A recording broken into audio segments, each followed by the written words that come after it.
అమృత్ ప్రాజెక్టులో ప్రతిపాదనలు పంపిందే బీఆర్ఎస్. వాటి గురించి మేము మాట్లాడినాం. కానీ రేవంత్ రెడ్డి గారు ఎంతసేపు ఎదుటి వాళ్ళ మీద బాడీ షేమింగ్, నువ్వు పొడుగెక్కున్నావు, నువ్వు అద్దాలు పెట్టుకున్నావు, ఏంది చిల్లర మాటలు, నువ్వు ముఖ్యమంత్రివా ఏమన్నా స్ట్రీట్ రౌడీవా? స్ట్రీట్ రౌడీలు కూడా నీకంటే మంచిగా మాట్లాడతారు.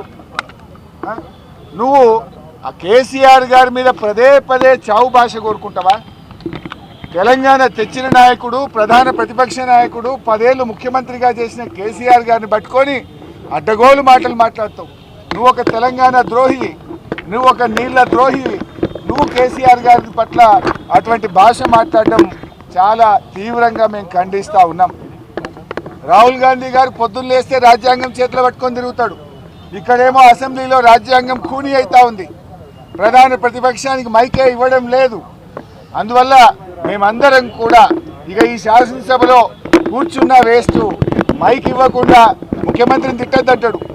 స్పీకర్ గారు ఆన్ రికార్డ్ అక్కడ కూర్చొని మీరు ముఖ్యమంత్రి గారి మీద విమర్శ చేయొద్దు అంటాడు. అనొచ్చా అట్లా స్పీకర్? ముఖ్యమంత్రి గారి మీద మీరు మాట్లాడితే మీ మైక్ కట్ చేస్తా అంటాడు. మరి మేము ఉండేది అసెంబ్లీలో.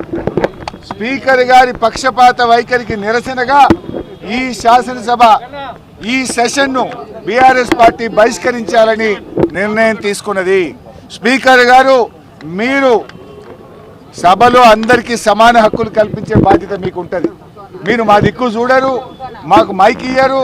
మేము ఒక అక్షరం మాట్లాడగానే మైక్ కట్ చేస్తారు. అంటే ముఖ్యమంత్రి గారు గంటన్నర మాట్లాడితే ఏముండదా? సభలో అందరికీ సమాన హక్కులు ఉంటాయి. ఆయన నోటికి అడ్డు అదుపు లేకుండా చిల్లర మాటలు వ్యంగ్యంగా అడ్డగోలుగా రేవంత్ రెడ్డి మాట్లాడితే నువ్వు ఆపే ప్రయత్నం చేయవు. అన్ని సత్యదూరమైన అబద్ధాలు మాట్లాడితే దాన్ని నువ్వు మాట్లాడవు. ఇవాళ అవినీతి గురించి మాట్లాడుతుండు.